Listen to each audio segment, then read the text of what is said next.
Hello friends, welcome back to our channel. ഇന്ന് നമ്മൾ നിങ്ങളുടെ മുന്നിലേക്ക് വന്നിരിക്കുന്നത് പുതിയൊരു ആക്ടിവിറ്റിയുമായിട്ടാണ്. ഈ ആക്ടിവിറ്റി കൊച്ചുമക്കൾക്ക് വളരെ ഇഷ്ടമുള്ള ഒരു ആക്ടിവിറ്റി ആണെന്ന് വിശ്വസിക്കുന്നു.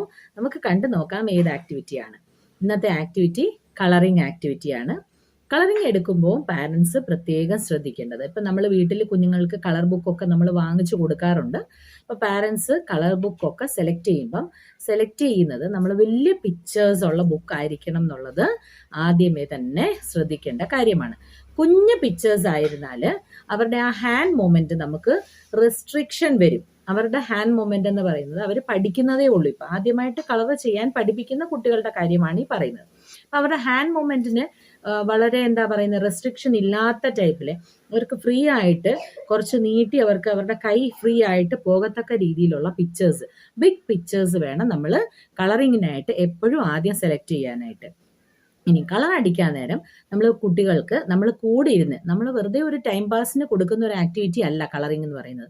കളറിംഗ് എന്ന് പറയുന്നത് വളരെ പ്രത്യേകം അവരെ പഠിപ്പിക്കേണ്ട ഒരു കാര്യമാണ്, ശീലിപ്പിക്കേണ്ട ഒരു കാര്യമാണ്. അപ്പോൾ നമ്മൾ ശ്രദ്ധിക്കണം, ക്രയോൺസ് നമ്മൾ കുട്ടികളെ ആദ്യം പിടിക്കാനായിട്ട് പഠിപ്പിക്കണം. ക്രയോൺസ് പിടിക്കുന്നത് നമ്മൾ പെൻസിൽ പിടിക്കുന്നത് പോലെ തന്നെ ആയിരിക്കണം കുട്ടികൾ. ഈ 3 ഫിംഗേഴ്സ് യൂസ് ചെയ്തിട്ട് വേണം അവരുടെ പെൻസിൽ ഗ്രിപ്പ് പോലെ തന്നെ ആയിരിക്കണം അവരുടെ ക്രയോൺസിന്റെ ഗ്രിപ്പും. നന്നായിട്ട് അവർക്ക് ആ ക്രയോൺസിന്റെ ഗ്രിപ്പ് വന്നതിന് ശേഷം നമ്മൾ വലിയ പിക്ചർ നമ്മൾ കുട്ടികൾക്ക് കൊടുക്കുക. എന്നിട്ട് നമ്മൾ ആദ്യം കുട്ടികളെ അതിന്റെ ബോർഡർ എങ്ങനെയാണോ ആ ബോർഡർ ആദ്യം നമ്മൾ ഫില്ല് ചെയ്യാൻ പഠിപ്പിക്കണം. ബോർഡർ ഫില്ല് ചെയ്തതിന് ശേഷം നമ്മൾ അവർക്ക് പറഞ്ഞു കൊടുക്കേണ്ടത് അവരുടെ ഹാൻഡ് മൂവ്മെന്റ്സ് നമ്മൾ വേർട്ടിക്കലായിട്ട്, ചില കുട്ടികൾക്ക് വേർട്ടിക്കലായിട്ടായിരിക്കും അവരുടെ ഹാൻഡ് മൂവ്മെന്റ് പോകുന്നത് ഫ്രീ ആയിട്ട്. അപ്പോൾ അവർ ആ ഫുൾ പിക്ചർ വേർട്ടിക്കലായിട്ട് വേണം ആ കളർ അടിക്കാനായിട്ട്. ചില കുട്ടികൾക്ക് പിക്ചർ അനുസരിച്ച് ഹോറിസോണ്ടൽ മൂവ്മെന്റ്സ് ആയിരിക്കും അവരെ കൊണ്ട് പറ്റുന്നത്. അങ്ങനെയുള്ള കുട്ടികൾക്ക് അവരുടെ ഫുൾ പിക്ചർ നമ്മൾ ഹോറിസോണ്ടൽ മൂവ്മെന്റ് ആയിട്ട് നമ്മൾ ആദ്യമേ പ്രയാസമുള്ള കുട്ടികൾക്ക് പാരൻസിനെ കൈ പിടിച്ച് അവർക്ക് ഈ ഒരു കളറിംഗ് രീതി പറഞ്ഞു കൊടുക്കാം. ഇപ്പൊ നമ്മൾ കുട്ടികൾ സാധാരണ ചെയ്യുന്നത് കാണുന്നത്, കളർ ബുക്ക് കൊടുത്തു കഴിഞ്ഞാൽ അവർ നടുക്കൂടെ കുത്തി വരച്ച് റൗണ്ടായിട്ട് എങ്ങനെയെങ്കിലും ഒക്കെ സ്ക്രിബിളിങ് ചെയ്ത് വെക്കുവാണ്. അങ്ങനെ സ്ക്രിബിളിങ് ചെയ്യുന്നതല്ല കളറിംഗ് എന്ന് പറയുന്നത്. കളറിങ്ങിന് പ്രത്യേക ഒരു ഹാൻഡ് മൂവ്മെന്റ് ഉണ്ട്. ഇതെല്ലാം ശ്രദ്ധിക്കേണ്ട പോയിന്റ്സ് ആണ്. അപ്പം നമുക്ക് വീഡിയോ കളറിങ്ങിലേക്ക് എങ്ങനെ നമുക്ക് കളറിങ്ങിലേക്ക് കുട്ടികളെ കൊണ്ടുപോകാം എന്നുള്ളത് നമുക്ക് നോക്കാം. ഫ്രണ്ട്സ്, ഇപ്പം നിങ്ങൾ സ്ക്രീനിൽ കാണുന്ന അത്യാവശ്യം ഒരു വലിപ്പമുള്ള ഒരു പിക്ചർ തന്നെയാണ്, ഒരു ബിഗ് പിക്ചറാണ്. അപ്പോൾ നമ്മൾ കുട്ടികൾക്ക് ടീച്ചർ നേരത്തെ പറഞ്ഞതുപോലെ നമ്മൾ ആദ്യം പറഞ്ഞു കൊടുക്കേണ്ടത് അവർ ബോർഡർ ഫില്ല് ചെയ്യാൻ ആദ്യം പഠിക്കണം. സോ നമുക്ക് ഇപ്പം ഇതൊരു സ്ക്വിറലാണ്. സ്ക്വിറലിനെ നമുക്ക് തുടങ്ങുമ്പോൾ നമുക്ക് ആദ്യം കുഞ്ഞുങ്ങളുടെ കൈ പിടിച്ച് അല്ലെങ്കിൽ നമുക്ക് അവർക്ക് കാണിച്ചു കൊടുക്കാം ആദ്യം നമ്മൾ എങ്ങനെ ബോർഡർ ഫില്ല് ചെയ്യും എന്നുള്ളത്. ഈ ബോർഡർ ഫില്ല് ചെയ്യുന്നതിൻ്റെ കാരണം എന്ന് വെച്ചാൽ അവർക്ക് പിന്നീട് അവരുടെ ഹാൻഡ് മൂവ്മെന്റ് ഫ്രീ ആയിട്ട് പോകുമ്പം ആ കളർ വെളിയിൽ പോകാതെ അവർക്ക് ആ പിക്ചറിനുള്ളിൽ തന്നെ നിൽക്കും. ഇല്ലെങ്കിൽ നമ്മൾ കാണുമ്പം കുട്ടികൾ എന്ത് ചെയ്യും, അവരുടെ ഹാൻഡ് മൂവ്മെന്റ് ഒരു റെസ്ട്രിക്ഷൻ ഇല്ലാതെ പോകുമ്പോൾ അവരിങ്ങനെ കളർ അടിക്കുമ്പോൾ ഈ ബോർഡറിന്റെ വെളിയിൽ, നമ്മുടെ ഈ ഡ്രോയിങ്ങിന്റെ വെളിയിലോട്ട് ക്രയോൺസ് പോകും. ഇതാകുമ്പോൾ അവർ ഇതിനുള്ളിൽ തന്നെ അവരുടെ ഹാൻഡ് മൂവ്മെന്റ് റെസ്ട്രിക്ഷൻ വരും. അപ്പോൾ ഈ പിക്ചറിന്റെ വെളിയിലോട്ട് കളർ പോകത്തില്ല. അപ്പോൾ നമ്മൾ ആദ്യം പിക്ചറിന് ചെയ്യേണ്ടത് ഒരു തിക്ക് ബോർഡർ കൊടുക്കുക എന്നുള്ളതാണ്. സോ അവരിങ്ങനെ തിക്ക് ബോർഡർ ആദ്യം കൊടുത്തു കഴിഞ്ഞാൽ വളരെ ഈസി ആയിരിക്കും അവർക്ക് മുന്നോട്ട് കളർ ചെയ്യാൻ. അപ്പോൾ ഇതുപോലെ ബോർഡർ അങ്ങ് കൊടുത്തു. ഇനി അവർക്ക് ഒരു ഹാൻഡ് മൂവ്മെന്റ്, ഒരു റെസ്ട്രിക്ഷൻ ഇല്ലാതെ എനിക്കിപ്പം ഹോറിസോണ്ടലായിട്ട് അടിക്കണം എങ്കിൽ നമ്മൾ എന്ത് ചെയ്യും, ഈ പിക്ചറിനെ കംപ്ലീറ്റ് ആയിട്ട് നമുക്ക് ഹോറിസോണ്ടലായിട്ട് നമ്മുടെ കൈ മൂവ്മെന്റ് കൊണ്ടുപോകാൻ കുട്ടികളെ പരിശീലിപ്പിക്കാം. അപ്പോൾ ഈ ഹോറിസോണ്ടലായിട്ട് തന്നെയാണ് എൻ്റെ കൈ പോകുന്നത്, ഒരേ മൂവ്മെൻ്റ് ആണ് പോകുന്നത്. നിരന്തേ കളർ കാണുമ്പോൾ നമുക്ക് അവരുടെ ഹാൻഡ് മൂവ്മെൻറ്റ് ഒരേപോലെ പോകുന്നു, കളർ കാണാനും ഒരു ഭംഗി വരും, പുറത്തേക്ക് പോകാതെ അവരുടെ പെൻസിൽ ഗ്രിപ്പ് നന്നായിട്ട് കിട്ടും. ഇങ്ങനെയാണ് നമ്മൾ കുട്ടികളെ കളർ ചെയ്യാൻ പരിശീലിപ്പിക്കേണ്ടത്. ഇനി കുട്ടികൾ സാധാരണ ചെയ്യുന്നത് എങ്ങനെയാണ്, കുട്ടികൾക്ക് ക്രയോൺസ് കൊടുത്തു കഴിഞ്ഞാൽ കുട്ടികൾ സാധാരണ ചെയ്യുന്നത് കുറച്ചിങ്ങനെ അടിക്കും, പിന്നെ കുറച്ച് അവരുടെ ഹാൻഡ് മൂവ്മെന്റ് എങ്ങനെ ഇഷ്ടം പോലെ അങ്ങ് അടിക്കും, പിന്നെയും കുറച്ച് ഇങ്ങനെ അടിക്കും, പിന്നെ കുറച്ച് ഇങ്ങനെ. അപ്പോൾ ഇത് കാണുമ്പോൾ ഒരു സ്ക്രിബിളിങ് ചെയ്തതായിട്ടാണ് തോന്നുന്നത്. ഇത് പ്രോപ്പർ കളറിങ് അല്ല. അപ്പം കുട്ടികളുടെ ഹാൻഡ് മൂവ്മെന്റ്സ് നമ്മൾ ഇതുപോലെ റെസ്ട്രിക്റ്റ് ചെയ്യണം എന്നുള്ളത് അതിന് വേണ്ടിയിട്ടാണ്. ചില കുട്ടികൾ മൊത്തത്തിൽ ഇങ്ങനെ വട്ടം വരച്ചു വെക്കും. അപ്പം ഇത് കാണുമ്പോൾ നമുക്ക് കുത്തി വരച്ചതായിട്ടേ തോന്നത്തുള്ളൂ, ഒരു നീറ്റ് കളറിംഗ് ആയിട്ട് തോന്നത്തില്ല. അപ്പം ഇങ്ങനെയുള്ള കാര്യങ്ങൾ കുട്ടികൾ ചെയ്യാതിരിക്കാനായിട്ടാണ് ടീച്ചർ ഇതിപ്പം കാണിച്ചു തരുന്നത്. ഓക്കെ, ഇങ്ങനെയുള്ള കൊച്ചു കൊച്ചു മൈന്യൂട്ടായിട്ടുള്ള കാര്യങ്ങൾ നമ്മൾ കുട്ടികൾക്ക് പറഞ്ഞു കൊടുത്താൽ അവർ വളരെ ശ്രദ്ധിച്ച് ശ്രദ്ധാപൂർവം നല്ല ഭംഗിയായിട്ട് നമുക്ക് കളറടിച്ച് തരും.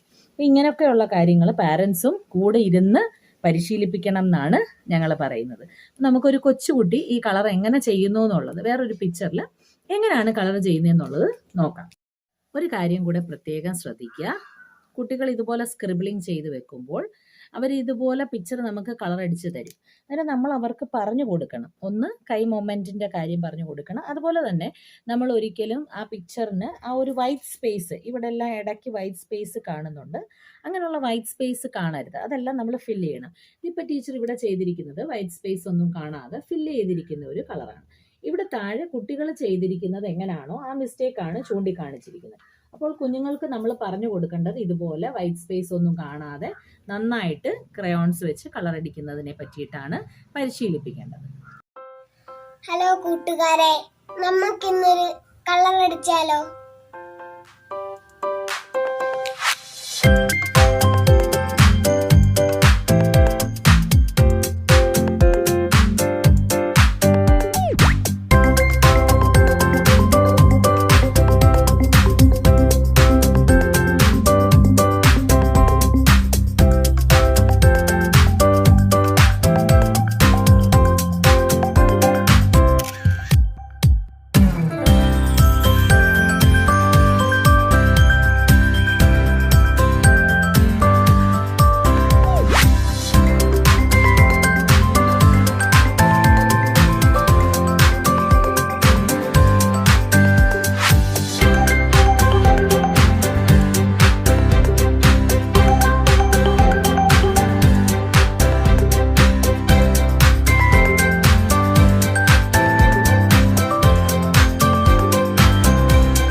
പ്ലേ സ്കൂളിലെ പാരൻസ്, അതായത് ഒരു 3-3.5 ഒക്കെ വയസ്സുള്ള കുഞ്ഞുങ്ങൾ, 2.25 കഴിഞ്ഞ് ഒരു 3.5 വയസ്സുള്ള കുട്ടികൾ വരെ ആദ്യമായിട്ട് അവർ കളർ ഒക്കെ ചെയ്യാൻ തുടങ്ങുന്ന സമയത്ത് നമ്മൾ ഈ പിക്ചേഴ്സ് കൊടുക്കേണ്ട ആവശ്യം ഇല്ല. നമ്മൾ ജസ്റ്റ് ഇതുപോലെ ഒരു പ്ലെയിൻ പേപ്പർ കൊടുക്കുക. പ്ലെയിൻ പേപ്പറിൽ അവർക്ക് ഇഷ്ടമുള്ളതുപോലെ സ്ക്രിബിൾ ചെയ്യാൻ പറയുക. സ്ക്രിബിൾ ചെയ്യുക എന്ന് വെച്ചാൽ കുത്തി വരയ്ക്കുക അവർക്ക് ഇഷ്ടം പോലെ. അതായത് ഈ പ്ലെയിൻ പേപ്പറിൽ ഒരു ബോർഡർ ഇല്ല, ഒരു ബൗണ്ടറി ഇല്ല, നമ്മൾ ജസ്റ്റ് അവർക്ക് പേപ്പർ കൊടുത്തു, അവരതിൽ സ്ക്രിബിൾ ചെയ്യുന്നു. അത് എന്തിനാ കൊടുക്കുന്നത്? അവരുടെ ഫിംഗർ ഗ്രിപ്പ് ആ കളറ് നന്നായിട്ട് പിടിക്കാൻ ഏബിൾ ആവാൻ വേണ്ടിയിട്ടാണ്. നമുക്ക് പാരൻസിനും ടീച്ചേഴ്സിന് ഒരു വട്ടം നമുക്ക് ഉറപ്പായി കുട്ടി നന്നായിട്ട് പെൻസിൽ പിടിക്കുന്നുണ്ട്, കളർ പിടിക്കുന്നുണ്ട്, ഉറപ്പ് വരുത്തിയതിനു ശേഷം നമ്മൾ കുട്ടികൾക്ക് കൊടുക്കേണ്ടത് ഇതുപോലെ ഒരു ബോർഡർ, തിക്ക് ബോർഡർ, പ്രത്യേകം ശ്രദ്ധിക്കണം, തിക്ക് ബോർഡർ ആയിരിക്കണം, കട്ടിയുള്ള ബോർഡർ വരച്ചിട്ട് നമ്മളൊരു പേപ്പർ കൊടുത്തിട്ട് ഇനി ഇവർക്ക് നമ്മൾ ഒരു ചെറിയ റെസ്ട്രിക്ഷൻ ഇട്ടിരിക്കുക. ആദ്യം നമ്മൾ ഒരു റെസ്ട്രിക്ഷൻ പോലും കൊടുക്കാതെ നമ്മൾ പേപ്പർ കൊടുത്തു കളർ ചെയ്യാൻ. ഇനി നമ്മൾ അവർക്ക് ഒരു റെസ്ട്രിക്ഷൻ കൊടുത്തിട്ടുണ്ട്, അതായത് അവരുടെ ഹാൻഡ് മൂവ്മെന്റ് ഈ ബോർഡറിനുള്ളിൽ തന്നെ നിൽക്കാനായിട്ടുള്ള ഒരു റെസ്ട്രിക്ഷൻ നമ്മൾ കൊണ്ടുവന്നു.